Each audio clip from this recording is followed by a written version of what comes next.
Hello, I'm Michael Burke. Many of us are keen to find out about our family tree, but what if there was a pot of gold to be found at the end of it? It came as a complete and utter shock. So I thought, oh, lovely, wonderful, whoopee, £1 million, here we come. Finding forgotten families is the job of the heir hunters. They use genealogy to locate the next of kin who are in line for unexpected windfalls.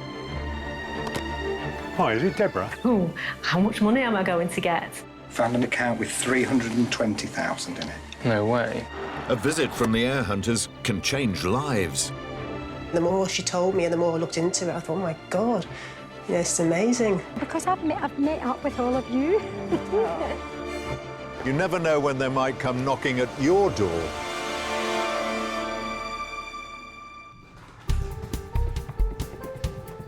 Today, I'm at the heir hunting firm Finders, where I'm told the team are taking a huge gamble on a high-value case. If it goes the wrong way, it could end up being a complete waste of time and resources. So, Amy, a gamble, this case. Why take it on? This is the estate of Gerald Bryce. He passed away on the 19th of July 2015, and we picked up the estate from an advertisement by the government. The reason why we took this on was because it looked as though Gerald probably owned his property, and so we were hopeful that there would be some value within the estate. So it was advertised and it was a gamble because there'd be quite a lot of competition, I imagine, for it. But was it a gamble in another way as well? We knew fairly early on that Gerald had made a will, but there was going to be an issue with it. There was a drafting issue, really, and if found to be a problem, then the will would be invalid. So you are going searching for heirs, even though there is a will in which he directed where his money would go, because there might have been problems with it. So that's the gamble. The risk that we're taking here is that we're doing days, if not weeks, of research. We're spending time and effort and money on tracing relatives, with the potential that the will would in fact be deemed valid and the heirs that we traced would no longer be considered entitled. I can't wait to see how this gamble turned out. To make the case more tricky, little was known about Gerald, other than the fact that he'd lived most of his life in Bournemouth. The team hoped that by tracking down his close friend, David Medina, they might be able to glean some useful information. Well, I've known Gerald, I was just thinking when we first met, that would be 1974. Quite a long time ago. Gerald was a very outgoing people person, a joker, liked pretty well wherever he went. David was also able to point to a childhood holiday that had had a lasting impact on Gerald's life. The big place to go on a holiday in the summer was Llandudno. They would have the talent competition. Now, guess who it was, in a sailor suit, age 5, gets on the stage and does his song and dance routine, and they couldn't get him off.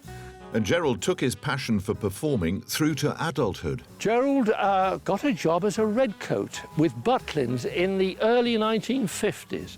He was one of about a dozen in the team. In fact, the leader of the team, the head redcoat, was no less than Des O'Connor.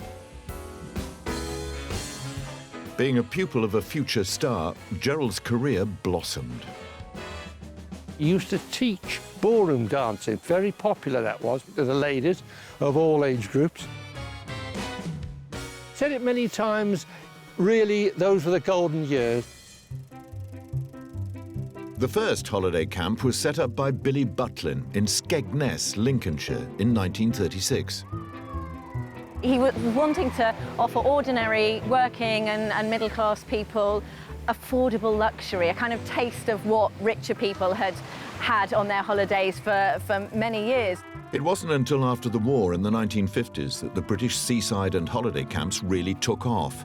Working people started to have more time for leisure. The Butlins camps in the 1950s were really huge places, like sort of self-contained holiday villages. There were 3 theatres, multiple dining rooms. Everybody stayed in chalets that were set in sort of landscape gardens. There were theme bars, there were massive ballrooms where you could dance into the night. It was meant to be this kind of fantastical holiday world, really. With Gerald's abilities to dance and entertain, there was really only one job for him. It was always the red coat, he was always out front, he was always in the spotlight.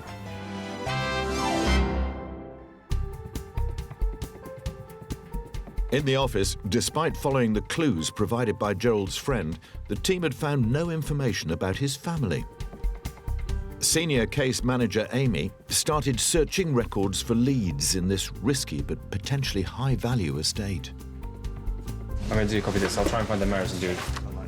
The initial checks revealed that he had never married or had children of his own. So the search then turned to brothers or sisters who would be next in line to inherit. From what I can tell, Gerald James Bryce would appear to have been the son of a Stanley and a Phyllis Bryce.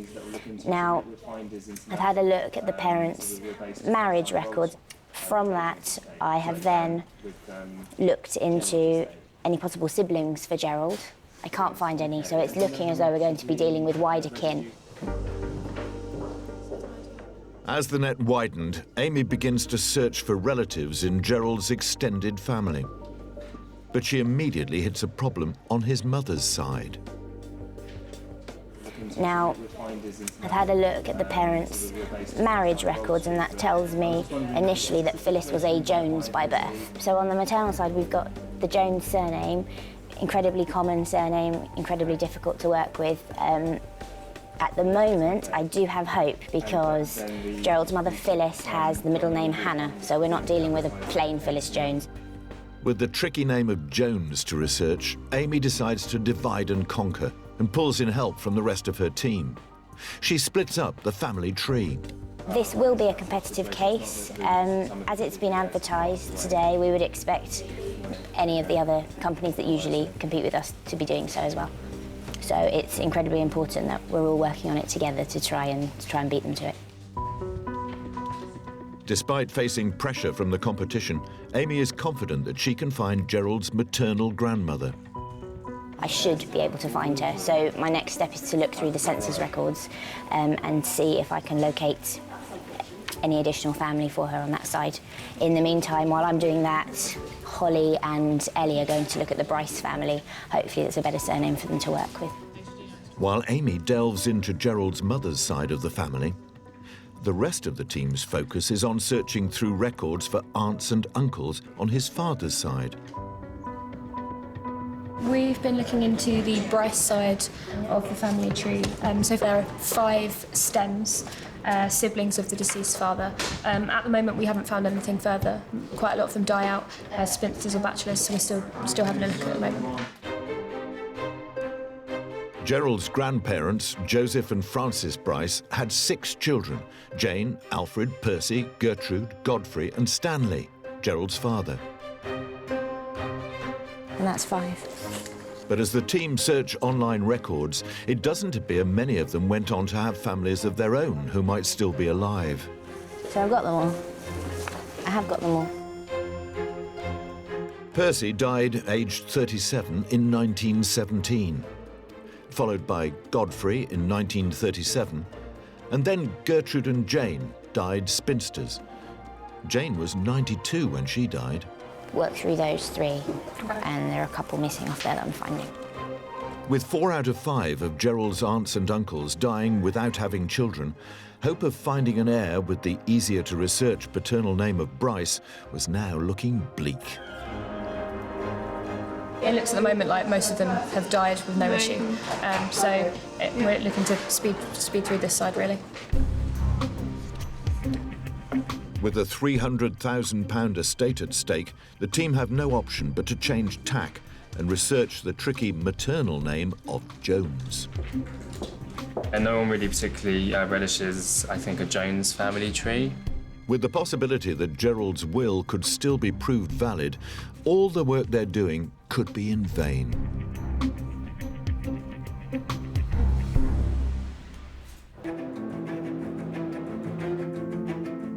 New cases can come from all kinds of sources and for many different reasons. The team at probate researchers Fraser and Fraser have taken on the estate of Elizabeth McGill. Case manager Mike Powell was leading the search. The case of Elizabeth McGill was originally from a member of the public who telephoned me. He was interested in buying a property and knew that the person had passed away, and he wasn't sure if there were any next of kin. We first looked to see roughly how much the property could be worth, and judging by house prices in the area, it looks to be in the region of about £150,000. So obviously, for any heirs that we did find, it would be quite a sizable amount to inherit. Elizabeth, known as Betty, was born in Merseyside. She died in 2016 at the age of 74. Betty was a regular at a hairdresser's in Newton-le-Willows and is remembered fondly by her stylist, Kayla Whitfield. Betty's been coming here for at least over 20 years, and she's been coming every other week from day one. Betty used to like to sit under a dryer for a good hour. She used to enjoy a nice cup of tea with 2 sugars. Kayla saw Betty regularly over the years, and although she didn't talk much about her private life, she did reveal that she had a daughter, Evelyn. Betty used to come in and say the odd little bits about her personal life. She didn't really speak much about her daughter. And although Kayla had few details, she wasn't the only friend who knew about Betty's daughter. And the girl used to love Evelyn, you know. They used to help her, and, you know, because they knew that she had this disability. They used to love her, you know, and they used to help her out. And that's what Betty liked, Evelyn being in contact with other children. These photographs, seeing Evelyn on them, it just brings back memories of Betty. Because Evelyn is the image of a mother. Although Alice had known Betty's daughter well as a child, the two had lost contact over the years. In the London office, researcher Dan Wilshire and the team had begun looking for clues as to what had become of her mother. We believe that Elizabeth McGill was actually born as Kendall in 1941, and she married Robert Wilson McGill in 1969 in Crosby.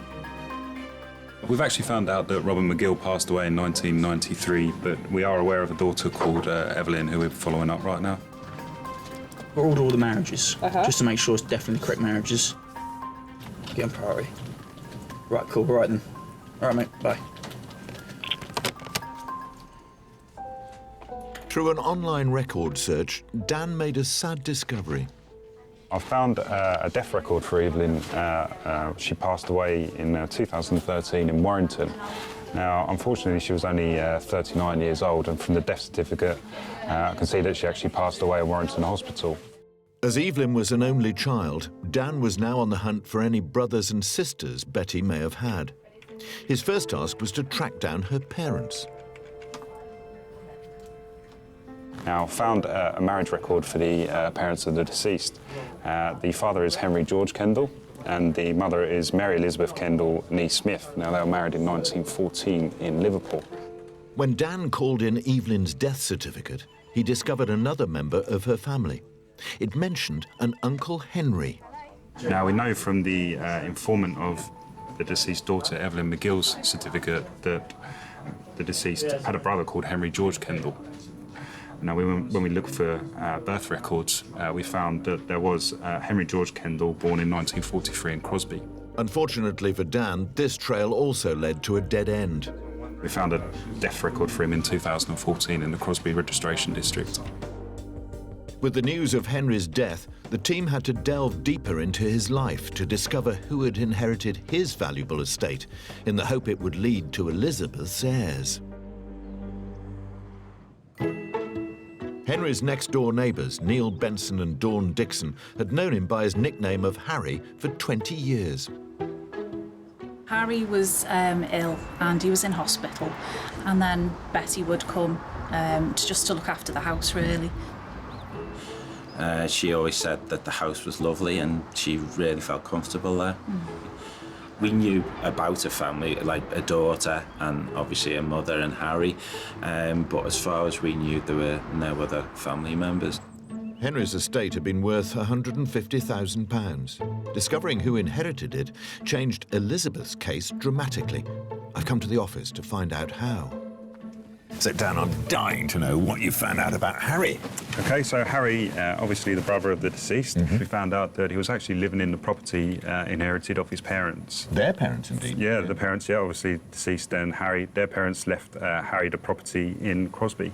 Now, we obviously found out then from neighbour inquiries that Elizabeth actually looked after Harry whilst he was poorly. Obviously then we obtained the death certificate of Harry and Elizabeth. And actually, here we have Harry's death certificate here. He died the 2nd of November 2014. That's right. Whereas here's Betty's, Elizabeth McGill, her death certificate, she died on the 21st of November 2016. So he died more than 2 years before she did. That's right. So there was never any chance of him inheriting her estate. That's right, yep. Harry predeceased Elizabeth by, as you say, over 2 years. As you can see from his death certificate, Elizabeth is the informant on the death certificate. So what does that tell you? Well, I suppose what it tells me is, you know, it's the other way round. Instead of him being in line to inherit from her, that's right, she might, probably would, did inherit his estate. That's right, yep. I mean, how much is it worth? We found out that Harry's house was actually worth about £150,000. So that would mean her estate, which you thought was around £150,000, would be £300,000. That's right, yep. So there good news. Yeah, it is good news. Obviously, we found out that then that there was 2 properties really to the That's estate unusual, of Elizabeth, which is very unusual, yeah. So obviously the next port of call is to order the birth of the deceased, which I had here. First thing you're going to notice, obviously, is that her mother's maiden name is Smith. Oh, that's the worst possible, from your point of view, from a genealogist's point of view. From a genealogy point of view, Smith, for us, is obviously the most difficult name to work with. It's so common. Since 1915, I think there's been over 2 million Smiths being born, so it is your proverbial needle in a haystack. This is the haystack, the Smith haystack. It is the Smith haystack. Well, I can't wait to see how it pans out. With a £300,000 estate now at stake, and with the most popular surname in the UK, Smith, to research... We've got the McGill case here. It's the family name of Smith. You all right to give me a hand? Yeah, sure. Yep. The race was on to find potential heirs. With a name like Smith, there's quite a lot of paperwork for us to sift through. It'll take quite a while for us to work out, I think.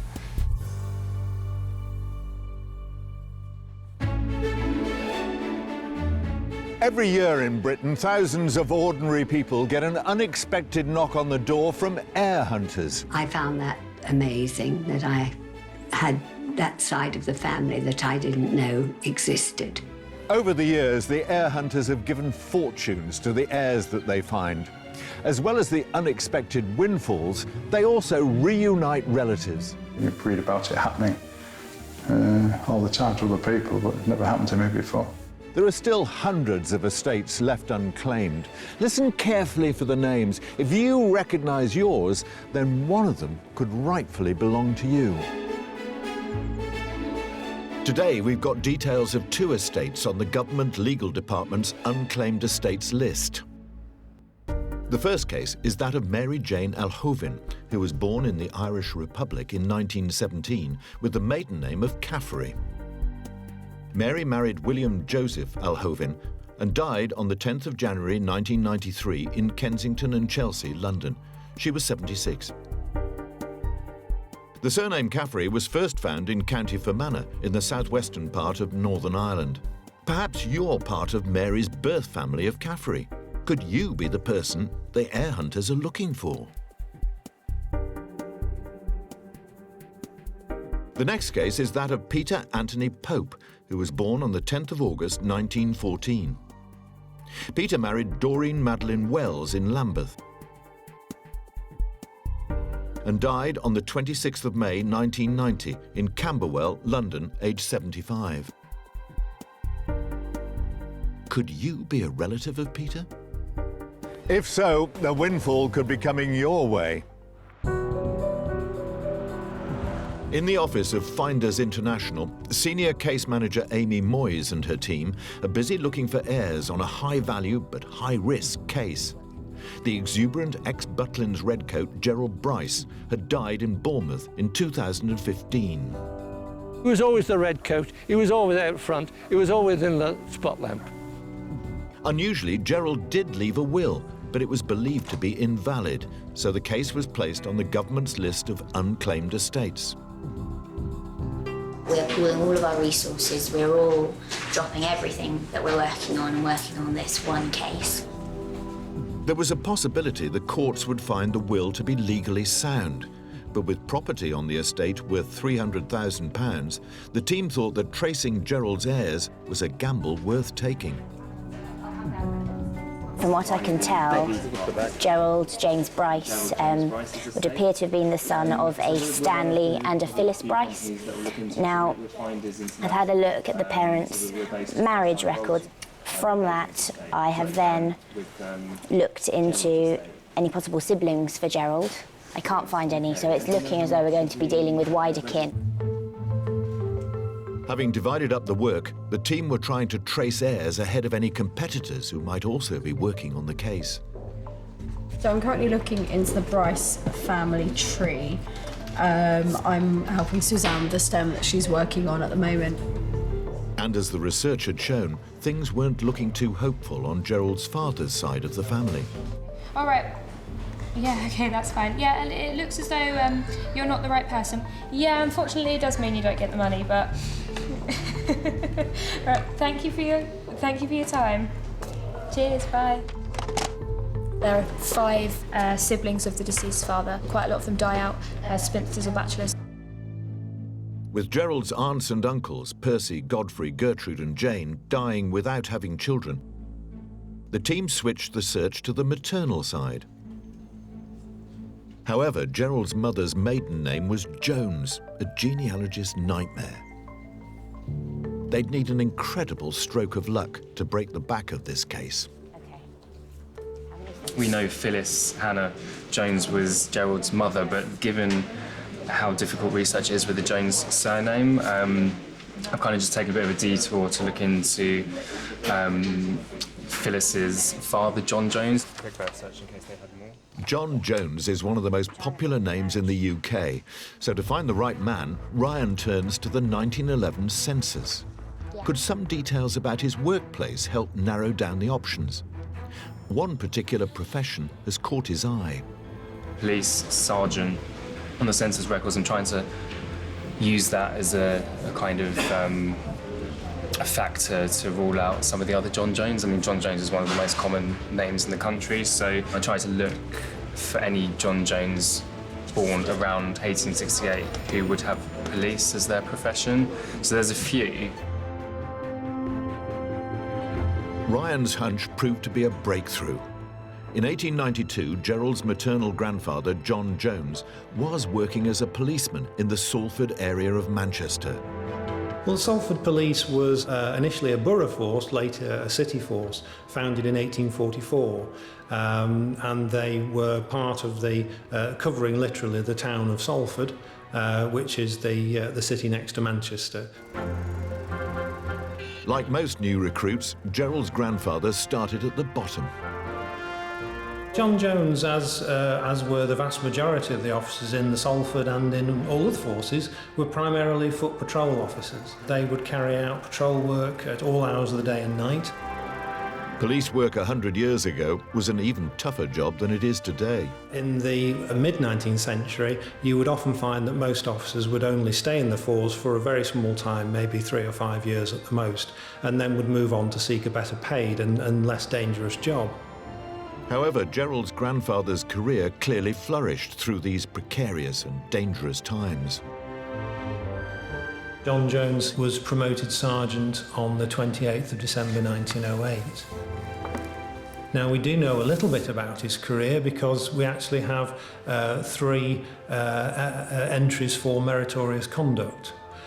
So we have here smartness and alertness in arresting suspected thieves. We have courageous conduct in arresting and holding on to a prisoner under difficult circumstances. and assisting with a sergeant in the arrest of 4 notorious housebreakers. Having established that the Salford policeman John Jones was the man they were looking for, back in the office, Ryan and the team needed to discover if he'd married and had any children. Is this Just his last known address says. Because these are the people that lived there, so... But this is like quite a long time ago as well, so... Entries, so we're hoping because of Jones they might be a relative or... She might have been his wife, yeah. John Jones had in fact married a Mary Ann Stead in 1896, and they'd gone on to have 7 children. Phyllis, Gerald's mother, Albert, Olive, Cedric, Prudence, John and Leslie.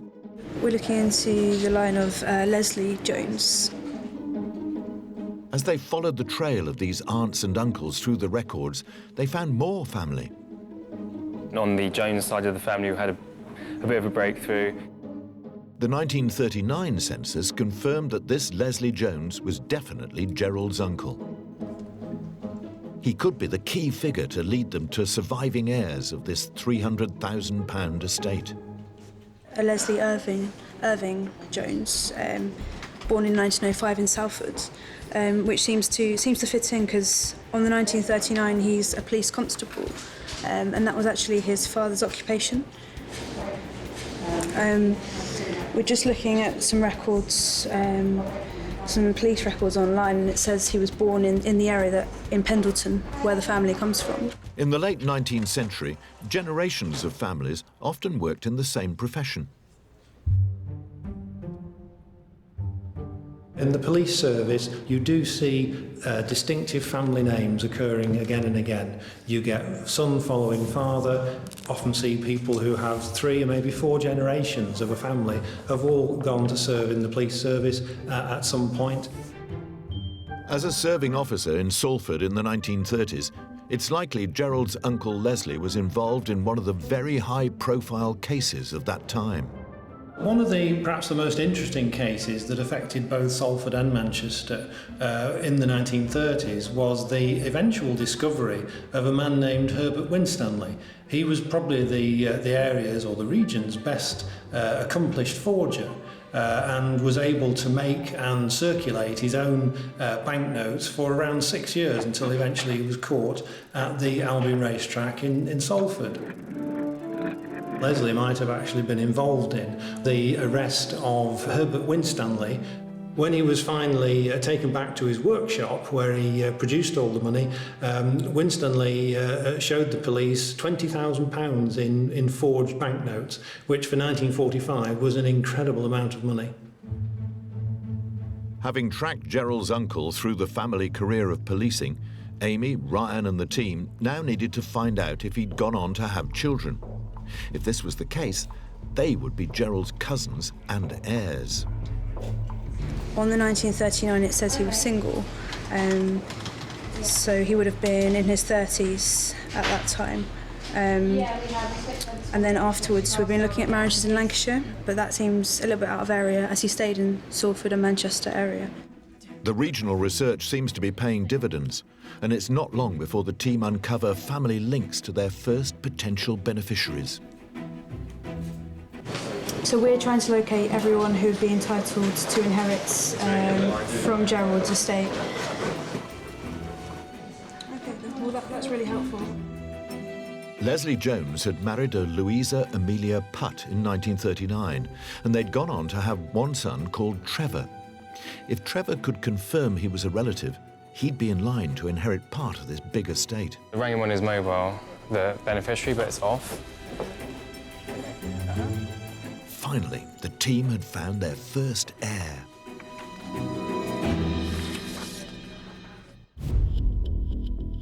In fact, Trevor was found still living in the Jones family's original hometown, Manchester.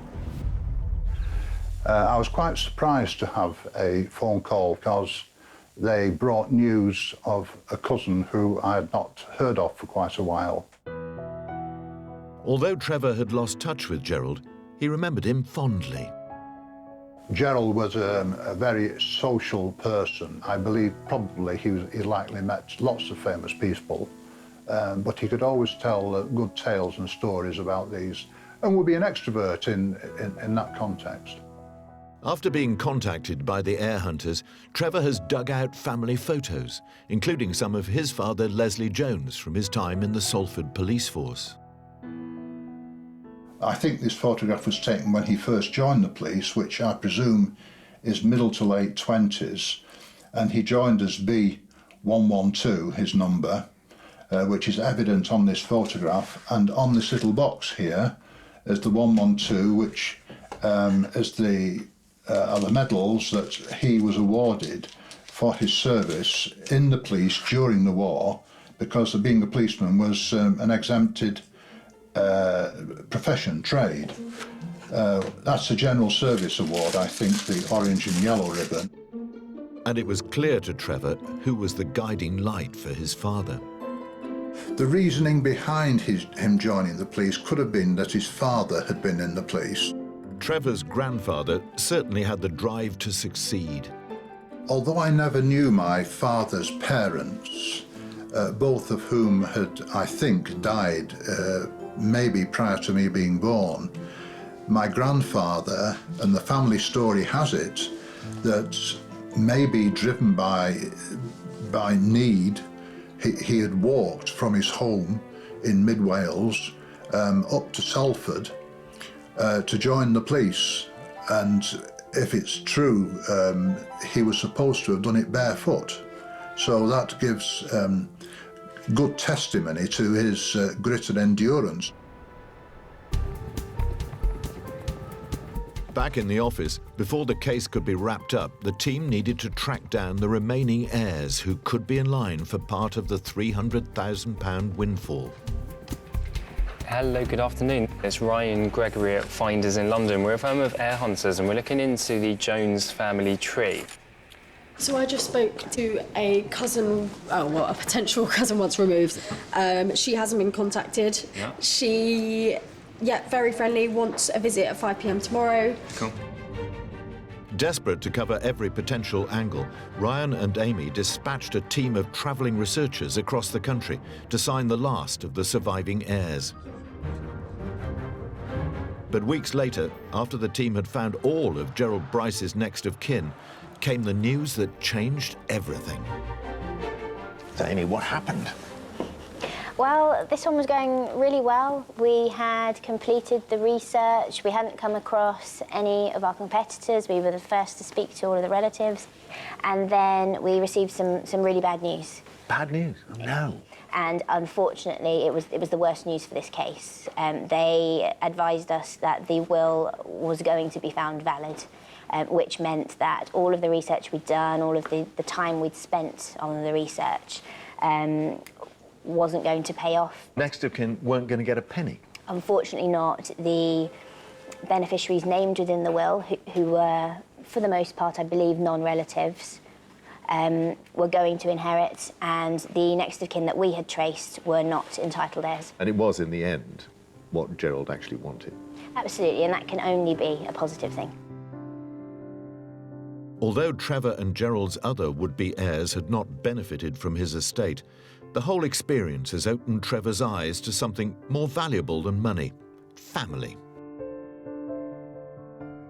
Whilst it would have been good to receive something from Gerald's estate, this has now motivated me to be in touch with other cousins and keep a more regular contact with them.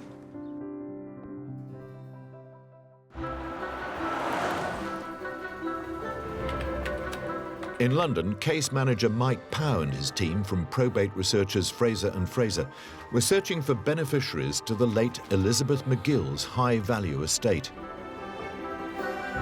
Known as Betty, she died aged 74. My fondest memory of Betty was how she was, being kind and helpful. And Betty was quite bubbly, but she never really opened up about her personal life to us, really. In their search for Betty's beneficiaries, the team had discovered that her daughter and brother had died before her. She had inherited her brother's property, doubling the value of her estate.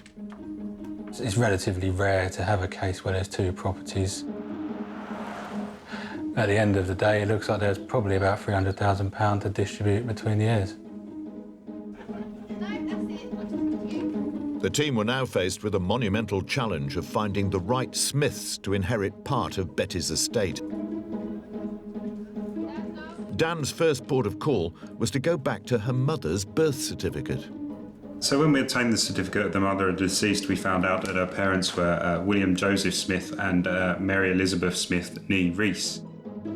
In having to deal with common names, the team's task to find heirs was going to be tricky. However, those two names alone were going to hamper the search even further. We knew that this was going to be quite a challenge. Her parents, William Smith and Mary Smith, they're both very common names for us to research. Dan spotted something on their marriage certificate that he hoped would help him to focus their research. Could this be a link to the Wright Smith family? When we obtained the marriage certificate of the maternal grandparents, the first thing we noticed obviously is the date that they married in 1903, and the second thing that we noticed was that the maternal grandfather, who was actually a sailor at the time.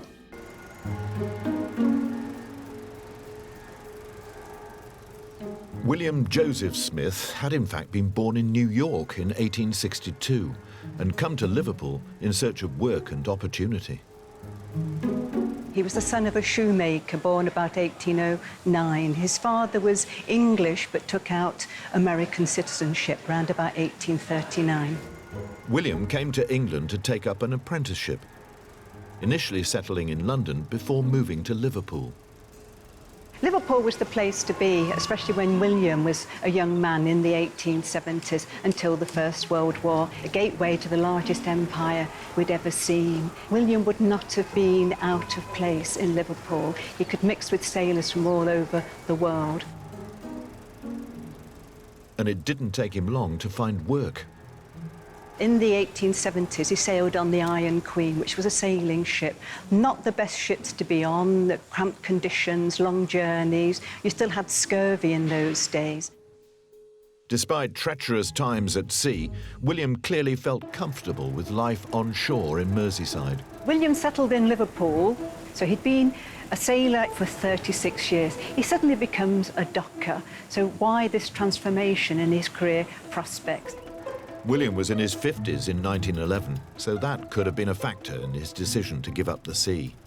So it's likely that his family responsibilities meant his wife would have wanted him to stay at home to help with the increasing family. William set up a new life for himself in Liverpool. He and Betty's grandmother, Elizabeth, married and lived there for years to come.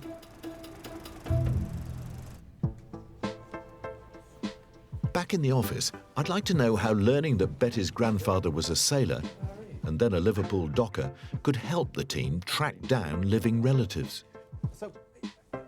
OK, so you tracked Betty's grandfather from New York to Liverpool, but how does that help you find possible heirs that are alive today? OK, so when we obtained various certificates, we obviously found out that the maternal grandparents were married around about the turn of the century. Now, we obtained the 1911 census. It sounded that they were married for 9 years. They had 5 children, of which 3 are still alive. So we've got William, Fanny and Minnie, and 2... But 2 died in infancy? That's right, yeah. That's an awful lot, isn't it? It is, yeah. But they went on to have more children, didn't they? Yes, they did. They went on to have quite a few more children. We obtained various birth certificates. Some more, gosh. Good Lord, all these birth certificates. And death certificates too. Yeah, unfortunately we did find that there were 6 deaths of the children. 6 died in total? Yes, so how many were born? We had 13 overall, including the mother of the deceased. There were 6 aunts and uncles who went on to marry and have children. Oh, they all married? All had children? All married, yeah. All married and all had children. So each line was potentially had heirs for us. Where did you focus? Okay, so we first started with the eldest sibling who survived childhood. That was William Joseph Smith. He went on to have lots of children, including the eldest, which was Muriel Smith. Muriel married Cyril Aspinall in 1946. Incidentally, Cyril was a dock worker at the time. We believe he was a carpenter. And they had children? Yes, they did, yes. They had 4 children, all of which would be heirs on the estate. So, by concentrating on Liverpool, by concentrating on jobs in and around the docks, you've managed to turn this great haystack of smiths around the country into a fairly narrow area. You're closing in on potential heirs. I suppose the big question is, are any of these people, born after 1946, these 4 people, are they still alive now, and are they therefore potential heirs? Having confirmed the names of Muriel and Cyril Aspinall's children, the team were on the brink of a breakthrough on the case. We've got a whole stem here, lots of information. We just need to fill it all in, get addresses for these guys. Okay? All right, lovely. Thank you. At last, the team had finally found their heirs. For brothers Ronald and James Aspinall, Betty's cousins once removed, the news that they were in line for a share of a £300,000 estate came as a total shock. They were still living in the family's hometown of Liverpool. Yes, I was very surprised. I actually got a letter through the door asking me to contact Fraser and Fraser.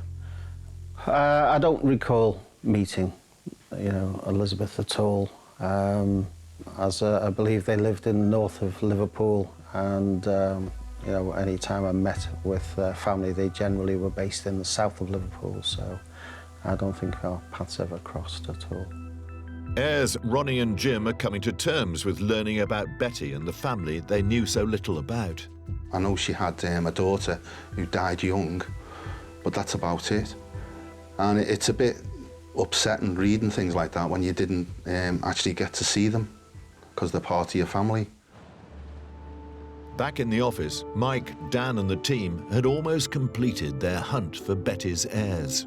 After such a huge task involving the surname Smith and having such a large family, all with the surname Smith, we managed to locate in the region of about 50 to 60 beneficiaries. Now, the total amount for distribution looks to be in the region of around £300,000. So each one of those heirs are going to get a small amount from the estate, but also a wider knowledge of their family history. Ronnie and Jim will both inherit a portion of Betty's estate, and they've already got plans for the money. I'd like to take my youngest daughter on a nice holiday somewhere. She would like to go and see her sister in Australia. So if it stretches to that, then maybe that's what's going to happen. I'm sure I'll be treating the family. I've got 2 youngsters who are very demanding, so I'm sure they'll benefit. So the Elizabeth McGill case turned out well. It could have taken far longer. There are just so many Smiths, the most common surname in the country. But hard work and flexible thinking paid off. And in the end, a large estate found its way to the rightful heirs. Who knows where the Heir Hunters' next case will take them? You never know when the Heir Hunters might come knocking at your door. Until next time, goodbye.